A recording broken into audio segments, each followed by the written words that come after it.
What's up, guys? As you can hear, the Mercedes is running now. In this episode, we are going to be getting the car completely roadworthy and fixing the issues that I bought it with, the main ones anyway, and I take you guys for a drive in it as well and talk about what my plans are for it, how long I'm going to keep it, all that kind of fun information. So without further ado, guys, let's go ahead and get into this video on the beautiful S550.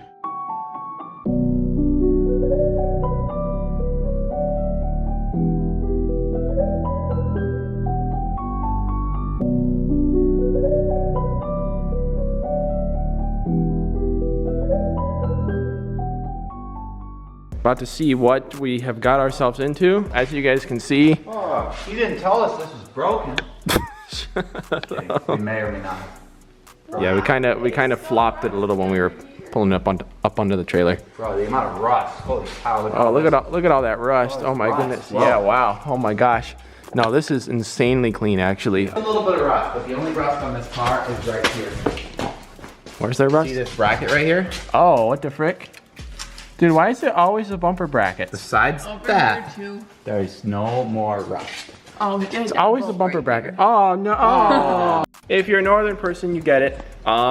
Very little. It's super clean, and it's gonna make everything we have to do to this much easier. Although we don't have to do very much, thankfully. We just have to kind of put it back together. That ain't hard to get to. I think it goes on top of the trans. Right here. Oh. See that little knob? Oh, okay. So basically, this car, Mercedes collector, he bought it, and he buys and sells a lot of cars like that, Rolls Royce, Mercedes, whatnot. Really cool guy. He bought this car, was gonna fix it. It had an, what is it, the IS? Integrated servo module. Basically, because this car doesn't have a traditional cable shifter to put it in park, drive, whatever. This has basically a computer module that hooks up to the transmission. It's mounted on the transmission, and the commands from the computer are what shift it internally. And that was having an issue. It's a common little thing with these. The module usually has to be replaced and programmed. This? Yeah, so it's this thing right here. This module is responsible for when you pull that little shifter on your column. You can see the knob is right there that it goes onto. Yeah. And that's the module. So he had it loose, he took it out, he messed with it. He dropped the exhaust and did some things to get to it. Removed some brackets, some heat shielding. Everything's labeled. Yeah, the cats, the whole. Yeah, the whole, like literally exhaust pipe. The entire exhaust he dropped out of it. Probably a little excessive even. Yeah, we've taken on way worse things that people have torn apart already. Yeah. And this is gonna be pretty easy. So we just basically gotta put the ISM back in, make sure it works now. If not, I'll order one. But once we verify that, we gotta put that in, put everything together, and that's really about all the car needs. Maybe occasional small things. I don't really know. I mean, we'll find out once it runs. Oh, that's right. I forgot. There is an e-brake thing, but we're pretty sure this needs to be reprogrammed because he did replace some electronic e-brake cable parts. Yeah, so that's like the main stuff. Little things like that, we'll document it, but that's kind of what we do here. Like we're used to it. Basically. A good friend of ours has an ML500 that's like, I think it's the exact same year. Very similar in some ways. So we've had some experience messing with the modules and whatnot with our Autel. Oh, you found more rust? No, it's the air compressor. Oh, the air compressor. Oh, wow. It's got one of those, like... All right, doing a little bit more diagnosing here with the Mercedes now that we got it in here last night. This little thing bolts up to the side of the transmission. That was loud. This is actually what the transmission slots into, and it's what shifts the gears electronically. You can see Eli's already under here unbolting that little mount there. The transmission is free flowing. Yep. So we can lower it down a little and get to it a little easier. Just pry it to the side. It's gonna be a little tight, but as you can see, where the shaft comes out is right there. So the guy who had it before, it was an intermittent thing that was going on, and it was throwing a code, and he messed with it. But apparently it was working, and he said he would maybe still order a new one to be safe, but it did seem to be working. Last night we just tested it for the heck of it, but we couldn't get it to work. But the battery here in the rear, there's actually 2 batteries in this car. But we found out the battery back here is dead, and as soon as we got the charger ran up to it, started working fine. So yeah, we'll see. If it's intermittent or if the computer's okay now. It could have been something random. When it was going bad, it was just going into limp mode, so it won't leave us stranded necessarily. But yeah, we're gonna throw it in and see how it works.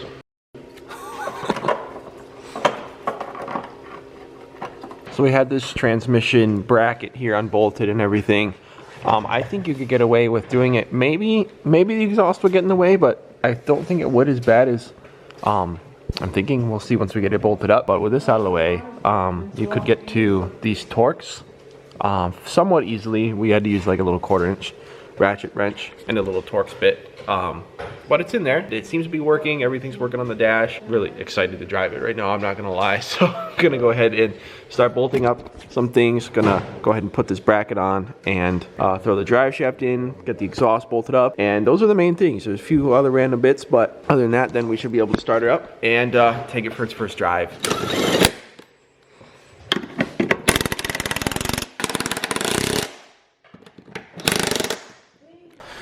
All right, so we got part of the exhaust on, at least the cat pipes are in for now, and the O2s are plugged in.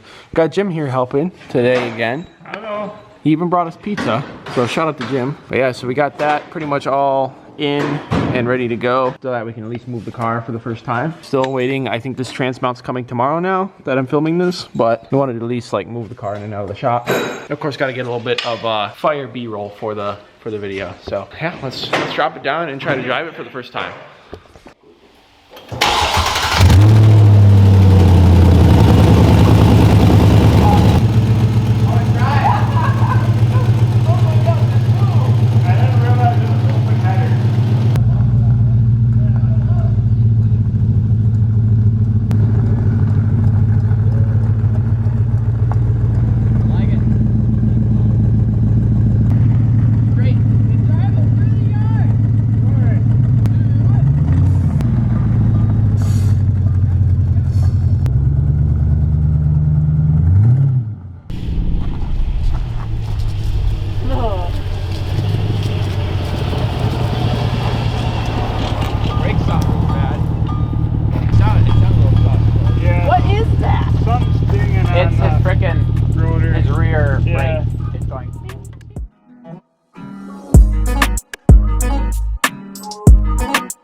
All right, I'm here a little early at the shop, finishing up everything here. I finally got the new transmission mount in the mail in this box right here. I ended up getting a deal on a kit that came with some motor mounts too, which, I mean, I'm not worried about the motor mounts. I think they're fine, but I have spare ones anyway.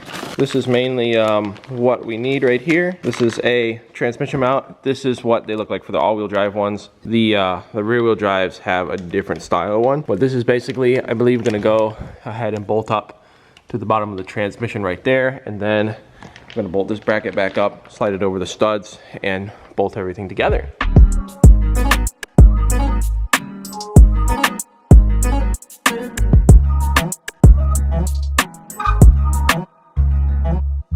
All right, so I got the exhaust on finally.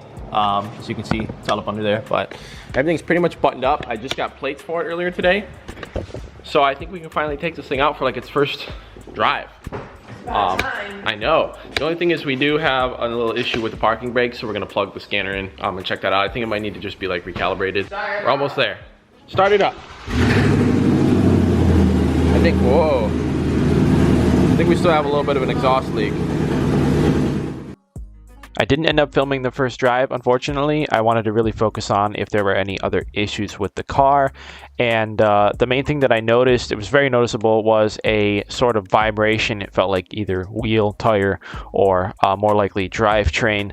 So I wanted to check that out. That had me a little bit concerned. Other than that, nothing too crazy. After plugging the scanner in, I did see an issue with the parking brake, and it looked like everything was pointing toward the wheel speed sensors. So we'll kind of get into that later, but skip ahead to when we work on the drive shaft. All right, so back at it with the Mercedes. Today, finally fixing my vibration issue. I couldn't get a good video of the vibration itself, but around 40 to 50 miles per hour, give or take. It happened pretty much all the time, but mainly 40 to 50, there was a bad vibration. It seemed like it was coming from the drive shaft or the rear of the car. After looking everything over on this car, I couldn't really find anything suspension. That could be the problem, but some of the drive shaft bushings did look bad. So I went ahead and pulled the drive shaft back out. Had to lower the exhaust to do so, but it's out. Also the center bearing, I have basically all new everything for the drive shaft. So on the ends, there's these isolator bushings. These are known to go bad. This one in the rear looked particularly bad. So we're going to be replacing both of those, and also this center carrier bearing. I have a new one, and the bearing itself didn't look too bad, but you can see there's a lot of cracking going on in the rubber here. So that could have been oscillating or doing something weird at speed. So I'm replacing all of that today in hopes of finally, once and for all, fixing the car. I also have all new wheel speed sensors, which I believe are my other issue. So those are the two main things. Hopefully we'll be taken care of today. And then we can drive this car some more and finally finish off this video. 2,000 years later. All right, back a while after the last clip was filmed. I finally have my hands on this, which is like the last piece to the puzzle. I had ordered one of these already when I ordered the drive shaft isolator bushings, but as you can see here, it was very much the wrong one. It's just a little different. I looked everywhere on the internet for one. Nobody aftermarket or any place online really had one that would confirmed fit this particular car for some reason. And the old one was clearly, you know, it had some wear and tear, and I didn't want to put it back in. So I ended up finally calling Mercedes-Benz and ordering an OEM one through the dealer. I had to pick it up. It took a little bit to get here, and it cost about 3 or 4 times as much as that one, but it does actually fit. There was only one other problem. I forgot that this particular design of them does not come with the bearing installed usually. So I was gonna try to steal the bearing out of this rather than return it, but I couldn't press it out of that one. I was having trouble doing it. So I ended up finally getting a new bearing. Aftermarket places have them everywhere. You can get the bearing itself, just not the rubber thing, which is kind of weird, but got the whole new thing. Just pressed the bearing in with my little Harbor Freight press, and now we can finally start putting this car back together. We also already got our new isolator bushings installed on the drive shafts. I used just like 1 drop of blue thread locker on each one. I figured that would be probably a good use of thread locker.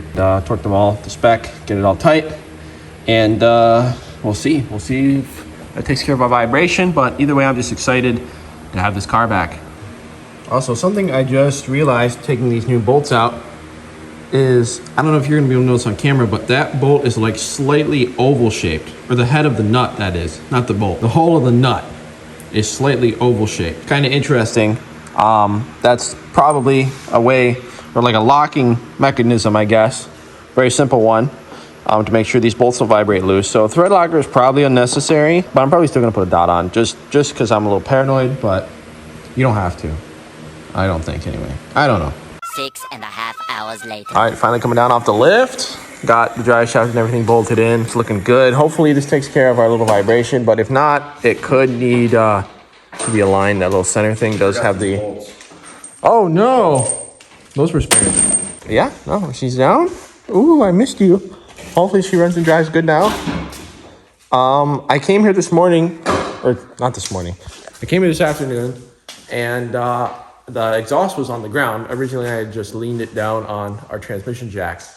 And I was like, oh, Eli must have been like working on it or something. I don't know, it's kind of weird. And I think about it. So later I said to him, I'm like, hey, thanks for lowering the exhaust. It's kind of nice it's out of the way. And he's like, huh? What are you talking about? It turns out overnight, I guess, or I forget when I took the exhaust off, but it came out of the rear hangers. You can see it kind of nicked the concrete here, unfortunately. It's a little bit bent, but Can you show the I might be able to show them. one compared to the other? So this tip, you can see, is like right there, and then this tip's a little higher up. Unfortunate, but I mean, it's fine. We just got it in there, and gonna start the car up, drive it a little, and see if that takes care of our issue.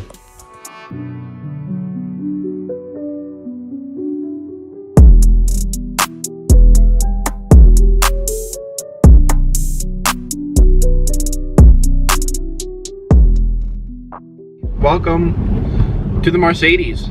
This has been quite the journey so far. I've been driving the car now consistently, pretty much every day for the past, I would say, month, give or take. And I absolutely love the car. As you guys already saw, we fixed it. We did what we had to do to get it running. When I first did drive it, I noticed that there were some weird vibration issues that I knew needed to be taken care of, or at least looked at immediately. Otherwise, the car seemed fine. The engine itself was running amazing. everything was good. So that is why you saw us replace the drive shaft isolator bushings, the carrier bearing, and all of that stuff was in hopes of eliminating any vibration issues, which it pretty much did. There are some still slight things that I'm feeling, and I attribute some of it to, I believe, this front right CV axle, which I plan to get a new one in there as soon as possible. So our main issues, and more specifically the ISM issue, is completely taken care of now. I have not had a single issue with the ISM, especially I replaced the rear battery in the car. That was pretty much dead, and that helped out with a lot of weird quirky issues like that, and I've not had one problem. Knock on wood. I can actually knock on wood in this car because it has wood, but knock on wood, the ISM has not given me an issue. It's been great. I've had some parking brake faults and things like that. I went ahead and re-flashed the parking brake module. It changed a little bit. It got a little bit better, but the parking brake still doesn't work. So I believe there's some things I gotta go in there and try to fix, but I'm pretty sure it's all in the module. Worst case, I could get us a new module and program it. Let's see if I can remember the other things, the things that are left, the smaller things that need to be fixed. One of them, I already have new wheel speed sensors, but they are definitely bad. It's showing codes for 3 out of 4 of them, and it's causing some of the small issues we have left. It could even be contributing to our parking brake module not letting us engage the parking brake.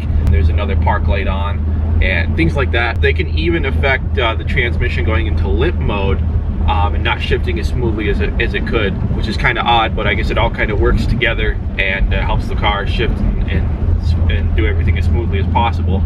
So I will be replacing all of them and getting that taken care of. I also occasionally get a malfunction for the air ride, which I believe there is a small leak from the passenger side rear wheel. I think it's somewhere in the line. Like I said before, I think I said it before anyway, but all of the bags were replaced by the previous owner, one of the previous owners recently, and with a very good quality rebuilt airbag. So very expensive repair that has already been done and eliminated the possibility of that being an issue. So those little hard nylon lines that connect to the air ride system are more than likely the culprit for that. But it's a very small leak, and it really gives me trouble. So I will be taking a look at that in the future, but just kind of bothers me seeing the light sometimes.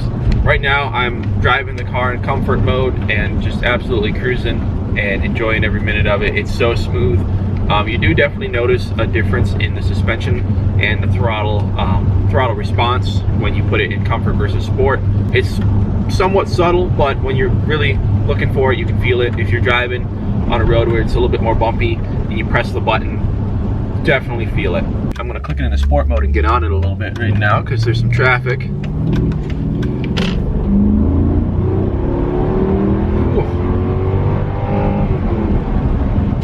I wasn't completely flooring it, and we already we hit 60 pretty quick. This car is definitely quick, especially considering it weighs almost 4,500 pounds. I love it. It's just so comfortable. It's a boat, but considering what it is and how big it is, how long it is, it's a super long car.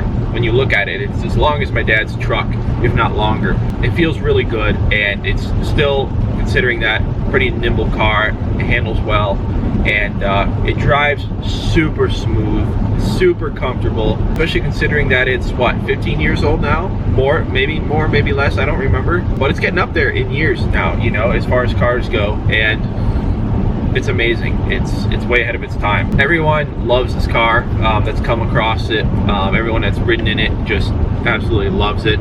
It's super comfortable. The back seat is massive. One of my friends was riding back there recently, and just mid-conversation, he just stopped and was like, I'm sorry, but this car is amazing. He's back there, you know, man-spreading, and had all the room in the world, and it's awesome for that. It's super fun. It's great when you have people with you, and even by myself, I'm just completely relaxed cruising down the road. And I've never really had a car where I felt that way. I've had pretty much all shit boxes ever since I got my license. I love my shit boxes, and there's a reason why I still own 2 of my favorite shit boxes that I've ever owned. But this is just a perfect car to drive every day, and I've enjoyed every second of it. I am a big Mercedes guy now, and as you can tell by the hat, you know, it's not official till you get the hat, of course. that brings me to what do I really plan to do with it. I got it originally just as something to daily drive, especially here going into the more inclement weather here in the Northwest. But I could easily sell it and make a decent amount of money off it for the deal I got. So it was one of the things was like, should I trade it, you know, or leverage the money toward another car or whatever, you know. After thinking about it for a while and driving this car for the past bit, I decided that I'm not planning to get rid of it anytime soon. Not going to be selling it, not going to be flipping it. Flipping cars is pretty much the main thing that I do right now, but this car, it's not going anywhere. It's not going anywhere. It's staying with me for a while, for the foreseeable future. And I think I'm a Mercedes guy now. I've had the chance to play with a lot of cars, a lot of BMWs, and these just speak to me way more.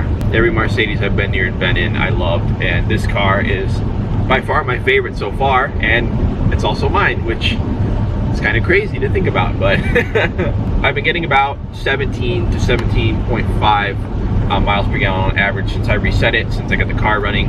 I'm able to average, I think the best I saw I averaged was 21 when I was just cruising. On the highway, I think I could get up to 22, but I haven't verified that yet, but I could get at least 21 on the highway, which I don't think is bad at all, especially considering this is a all-wheel drive 5.5 liter V8, 380 horsepower. You know, it's a beast. About around here it's about a $80-$90 fill up, probably $90 right now to fill it.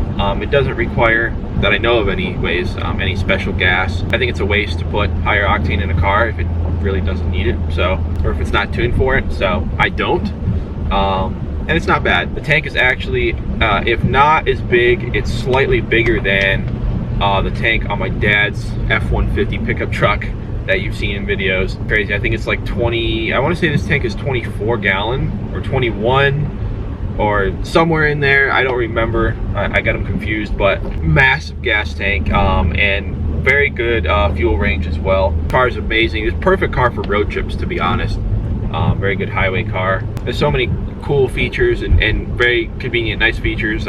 Rain sensing wipers to be one. I haven't had to touch my wipers since I got in the car. It's got like that cool ambient lighting in the interior, and so many nice comfort features and cool little features that are conversation starters when you have people in the car. Oh, I don't know if you guys can hear that, but it does have an exhaust rattle that I forgot to mention that I also need to fix, and do a little bit of exhaust work as well.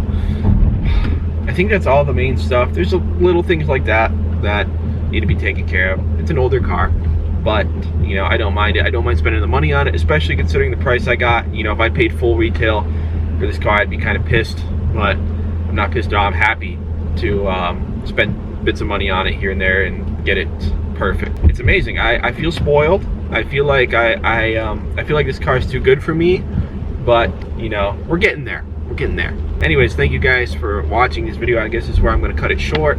The car runs and drives great. We have content planned to make on it in the future, but this is mainly going to be a car that I just drive each and every day and enjoy. You'll see it in the background of a lot of videos and random posts and things like that. All right, we just made it to the shop, so I can go ahead and take you guys off the window, but we got a lot of work to do on the other cars, so I hope to make content on them soon. Stay tuned, and yeah, that's the big update on the Mercedes. I guess it's running, it's driving good, and it's only up from here, and it's not going anywhere anytime soon. Not until I can afford an E63 AMG. Then I will trade this car in. Mark my words. Coming soon. Peace out, guys. Thanks for watching, and I will see you soon.